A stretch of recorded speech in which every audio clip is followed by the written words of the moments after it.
अस्सलाम वालेकुम। तो आज इस वीडियो का टॉपिक ये है कि एक भाई ने इधर ही से ट्रेड सेटअप लिया था, ये सप्लाई जोन से शर्ट की पोजीशन लिया था और उसकी इधर ही स्टॉप लॉस हिट हुआ था। तो मेरे माइंड में यही था कि ये चीज़ें आप लोगों को एक्सप्लेन कर सकूँ को हमारे पास कौन सा सप्लाई जोन काम करेगा और कौन सा सप्लाई जोन काम नहीं करेगा, या हमारे पास डिमांड जोन क्यों फेल होता है और हमारे उसी जोन पे स्टॉप लॉस क्यों हिट होता है, किस रीज़न की वजह से, और आप लोगों को कौन सी सप्लाई जोन से ट्रेड लेना चाहिए और कौन सी सप्लाई जोन से ट्रेड नहीं लेना चाहिए। तो ये सब चीज़ें मैं आप लोगों को इसी वीडियो में एक्सप्लेन कर देता हूँ। ये तो मुझे इंतहाई बुरा लगता ही था कि मेरी वजह से या मेरे एनालिसिस की वजह से या मेरी स्ट्रेटजी की वजह से किसी का भी लॉस हो जाए।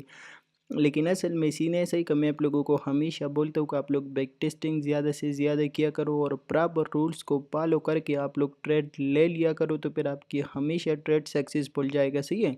तो इसकी कुछ रीज़न है, उसकी वजह से हमारे पास सप्लाई जोन फेल होता है और डिमांड जोन फेल होता है। इसी वीडियो में मैं आप लोगों को ये दोनों चीज़ें क्लियर कर देता हूँ कि आप लोगों को कौन सी सप्लाई जोन से ट्रेड लेना चाहिए या नहीं लेना चाहिए। इसके साथ साथ आ जाते हैं और मैं आप लोगों को एक्सप्लेन कर देता हूँ कि ये सप्लाई जोन क्यों मार्केट ने इसका ब्रेकआउट किया था और मार्केट ने इसकी स्टॉप लॉस हिट कर दिया था, और ये जो हमारे पास सप्लाई जोन पड़ा था तो मार्केट ने क्यों इसको प्रॉपर रेस्पेक्ट दिया और उधर से आपकी एक ज़बरदस्त और सक्सेसफुल ट्रेड गया। तो इसकी मेन रीज़न यही है कि हमेशा मैं आप लोगों को बोलता हूँ कि मार्केट का स्ट्रक्चर देख लिया करो। तो इधर ही से आप लोगों को नज़र आ रहा है ये मार्केट में लोअर लो लग गया, उसके बाद लोअर हाई लग गया, अगेन लोअर लो लग गया। सही है।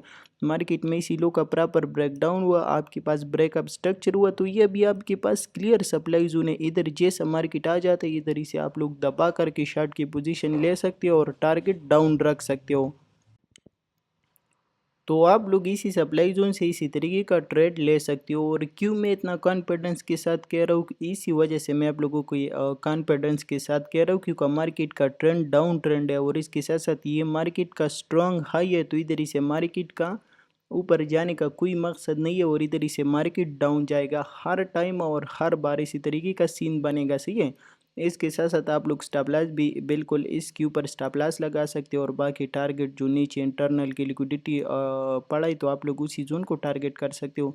इसी के साथ साथ ये सप्लाई जोन ने हमारे पास काम क्यों नहीं किया और इसी का मार्केट ने स्टॉप लॉस क्यों हिट कर दिया, तो इसी की मेन मकसद यही है कि ये हमारे पास सप्लाई जोन है ही नहीं। सही है। ये हमारे पास एज आर्डर ब्लॉक है और आर्डर ब्लॉक भी बिल्कुल लो क्वालिटी वाला आर्डर ब्लॉक है। क्यों लो क्वालिटी वाला आर्डर ब्लॉक है, इसके पीछे क्या ही रीज़न है, इसके पीछे क्या ही साइकोलॉजी है, तो उसी चीज़ को मैं आप लोगों को एक्सप्लेन कर देता हूँ। इसी के साथ साथ अगर आप लोग ये वाला स्ट्रक्चर देखो ना, मैं ये चीज़ें थोड़ा सा रिमूव कर देता हूँ ताकि आप लोगों को ये चीज़ें क्लियर नज़र आ जाए। इसी के साथ साथ अगर आप लोग ये वाला स्ट्रक्चर थोड़ा सा देखो तो मार्केट हमारे पास अप ट्रेंड में है। सही है। ये market proper higher high higher low higher high higher low बना करके ऊपर जा रही। लेकिन अगर आप लोग थोड़ा सा मार्केट को स्टडी करो तो मार्केट में अगर आप लोग देखें तो मार्केट में ये हमारे पास रेंज हाई पड़े और ये हमारे पास स्ट्रॉन्ग रेंज लो पड़े। ये हमारे पास स्ट्रक्चर का प्रॉपर रेंज हाई पड़ा है और ये रेंज लो पड़ा है, क्योंकि क्या ही रीज़न है और किस बेस पे मैं कह रहा हूँ कि ये हमारे पास रेंज हाई है ये हमारे पास रेंज लो है, क्योंकि अगर आप देखें ना तो मार्केट ने लोअर लो लगाए, लोअर हाई, अगेन लोअर लो, इसी लो का बराबर ब्रेकडाउन हुआ। ब्रेकडाउन होने के बाद आपके पास ये वाला स्ट्रांग हाई है, ये वाला स्ट्रांग लो है, तो मेरे पास यही रीज़न आ गया।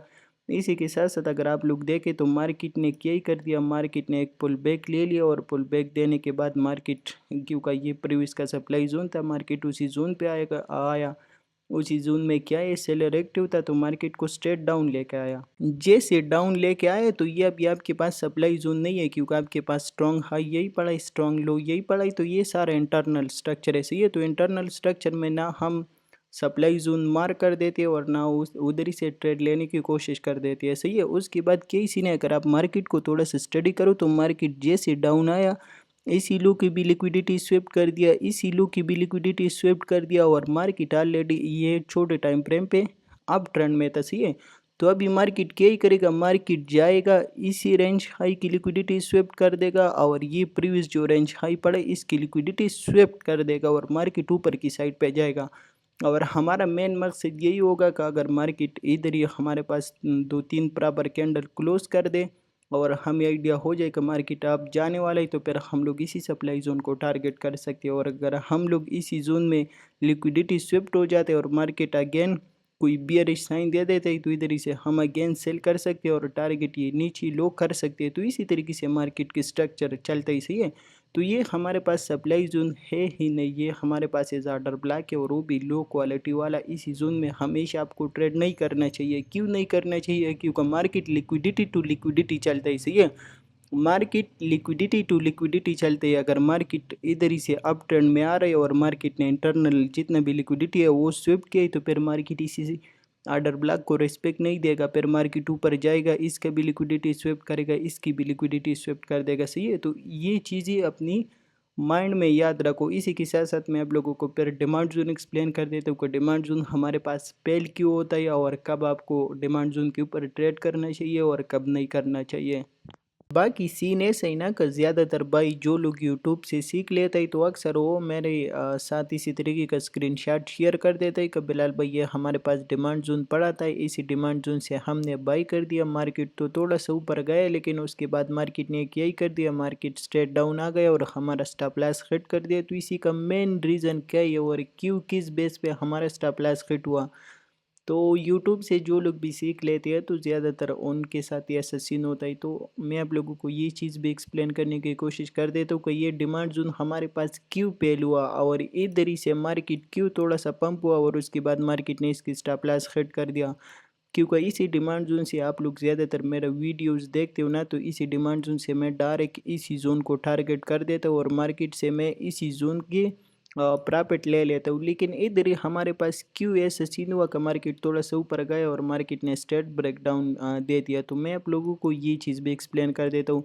तो इसी के साथ साथ आप लोगों को कुछ भी नहीं करना, आपको थोड़ा सा स्ट्रक्चर के बारे में इल्म होना चाहिए और स्ट्रक्चर के बारे में थोड़ा सा नॉलेज होना चाहिए। आप लोग क्या ही करो, थोड़ा सा बड़ा टाइम फ्रेम ओपन करो। जिस तरीके से मैं आपको अगर ओपन करके दिखाऊँ तो ये मैंने 4 आवर की टाइम फ्रेम ओपन कर दिया। 4 आवर की टाइम फ्रेम आपको नज़र आ रहा है। 4 आवर का टाइम फ्रेम हमारे पास क्या है, बियरिश है, सही है। इधर से आपको नज़र आ रहा है मार्केट ऑलरेडी डाउन ट्रेंड में और डाउन ट्रेंड में होने के साथ साथ मार्केट ने क्या ही कर दिया, मार्केट आने के बाद मार्केट ने इंटरनल जितना भी लिक्विडिटी था इसी हाई के ऊपर, इसी हाई के ऊपर, इसी हाई के ऊपर मार्केट ने लिक्विडिटी स्वेप्ट कर दिया। और लिक्विडिटी स्वेप्ट करने के बाद मार्केट ने क्या ही कर दिया, मार्केट ने इधर ही आपको प्रॉपर तरीके से चेंज ऑफ करेक्टर रिवर्सल दे दिया।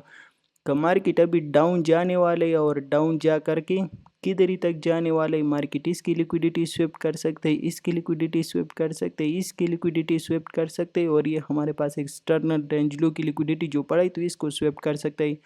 तो इसकी पीछे यही रीज़न है क्योंकि मार्केट को ऊपर जाने का कोई मकसद नहीं है। क्यों मकसद नहीं है, उसके पीछे यही रीज़न है कि मार्केट ने जितना भी इंटरनल लिक्विडिटी था तो मार्केट ने उसको स्वेप्ट किया ही, सही है। और फिर ट्रेंड रिवर्स किया तो अभी मार्केट डाउन, इसकी लिक्विडिटी और इसकी लिक्विडिटी स्वेप्ट करने के लिए डाउन आएगा। तो अगर आपके पास फिर इसी जोन में डिमांड जोन पड़ा है, ऑर्डर ब्लॉक पड़ा है, तो उधर ही से आप लोग क्या ही कर सकते हो, स्कैल्पिंग कर सकते हो। और अगर मार्केट उसी डिमांड जोन पे आ जाए बाई करके आप लोग 1:1 1:2 के हिसाब से ट्रेड ले सकते हो। ज़्यादा की उम्मीद मत रखना है क्योंकि मार्केट ऊपर जाने का कोई मकसद नहीं है। इसी के साथ साथ अगर मैं आपको एक्सप्लेन कर लूँ, मार्केट ऊपर नहीं गया है, सही है। मार्केट ऊपर नहीं गया और मार्केट ने इसी रेंज हाई की लिक्विडिटी नहीं स्वेप्ट किया और मार्केट उसी से पहले इसी डिमांड जोन पे आ जाता था तो फिर आप इसी डिमांड जोन से बाय करके फिर डायरेक्टली इसकी लिक्विडिटी को टारगेट कर सकते हो। लेकिन अगर मार्केट लिक्विडिटी स्वेप्ट करके फिर उसी डिमांड जोन पे आ जाए तो उसी डिमांड जोन पे या आपको तो स्कैल्पिंग करना है या उधर से बिल्कुल बाय के ट्रेड नहीं लेना चाहिए क्योंकि मार्केट फिर डाउन आता है इसकी लिक्विडिटी स्वेप्ट करने के लिए, इसकी और इसकी लिक्विडिटी स्वेप्ट कर देता है। तो इसी वजह से हमारे पास ज़्यादातर डिमांड और सप्लाई जोन फेल हो जाता है। तो आप लोगों को पहले प्रॉपर मार्केट का स्ट्रक्चर देखना है, फिर लिक्विडिटी मार्क कर देना है, फिर यही चीज़ देखना है कि मार्केट ने इंटरनल लिक्विडिटी स्वेप्ट किया है और मार्केट अभी डाउन की लिक्विडिटी स्वेप्ट करने के लिए डाउन आ रही। तो इसी वजह से आप लोगों को क्या ही कर देना है, ये चीज़ें देखना है और फिर उसके बाद सप्लाई जोन या डिमांड जोन से ट्रेड करना चाहिए, सही है।